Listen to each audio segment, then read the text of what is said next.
It's my pleasure to introduce Mrs. Annette Witte Nyberg from the class of 2013, who will give a student welcome.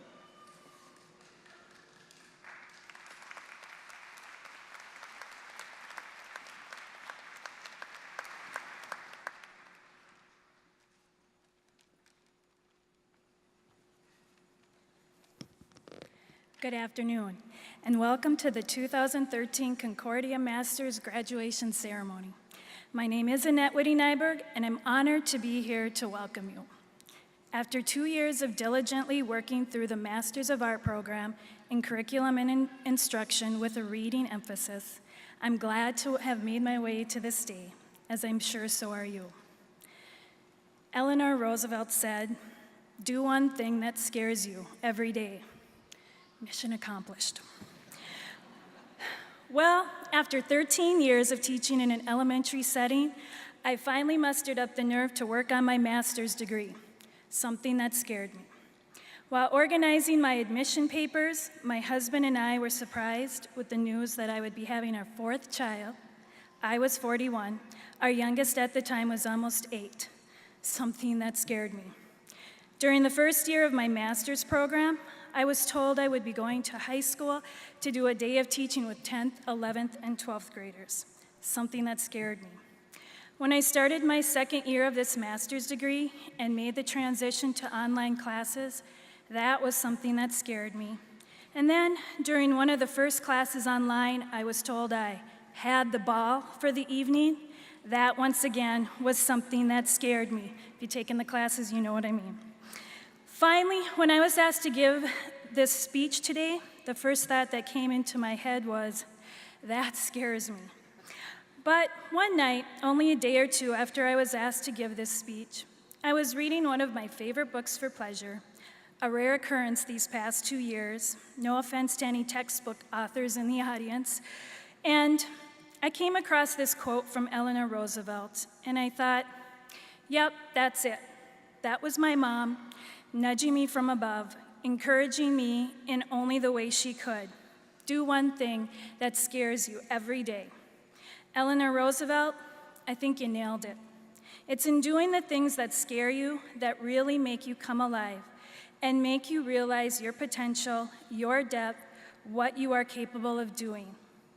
I know for myself that I have learned so much in the last 2 years, not only in the degree I'm receiving, but also I've learned what I'm capable of accomplishing, things that I never realized about myself before attending Concordia and the master's program. When I was contemplating about what to talk about today, I thought of the advice I give my own students when they are doing a writing assignment. Write about what you know. I think many of us have been given this advice when doing an assignment, and so I took this notion and thought about comparing our time spent working on this degree to that of the parts of a novel or story. There are the characters in the story. Some are the main characters in which we rely on throughout the story. They are who helped us through these last 2 years and are an essential part of the story. They've supported us in many ways, and without them, our story would not be complete. There's the setting in which the story takes place. I started my learning with 5 colleagues at Prince of Peace Lutheran School, and then in a place at home online once a week. But many hours were spent typing and researching on a computer.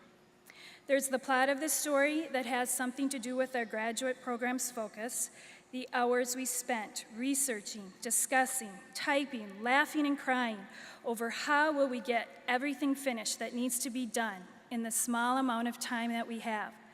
How will we make time for family and friends? How will we still give 100% to our full-time careers and other responsibilities? How will we make it all work? This leads into the conflict and resolution section of the story. We work on figuring out how to make all the pieces of our studies, work, and family fit together during this fast pace.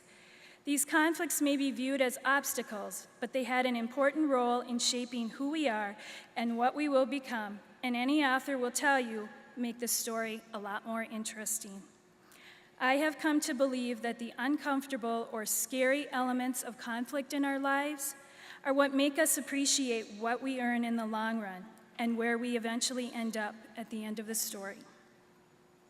Then there's the theme, which cannot always be labeled by just one idea or thought. For instance, Concordia's theme this year is, "The Lord is our strength and refuge." Very fitting, you would probably agree, but I have a feeling that if I asked each one of you what the theme to your novel is, it may have various supporting themes as well, such as sacrifices bring reward, sense of self, finding strength from within, the importance of family. The list is endless. So you have your character, setting, plot, conflict, resolution, and theme. For some of us, this may be where our novel ends. For others, we've only finished part one of our story, and still others may be working on the sequel, trying to make it as good, if not better, than the first. In the society we live in, it sometimes feels like we have to keep pushing ourselves to do more and more, and to never stop until we give more and more. But our learning and growing never ends. Wherever you are in your personal novel, I hope you are at the very least able to enjoy what you've accomplished so far, and I sincerely hope you can take some time in acknowledging your great achievement. My wish for you today is that you stop, breathe, and tell yourself, "Well done," because you deserve to do so. I want to congratulate you all on your accomplishments and also wish you good luck as you continue on in your journey, your novel, or life story, and hope the best for you in the future yet to be. Congratulations.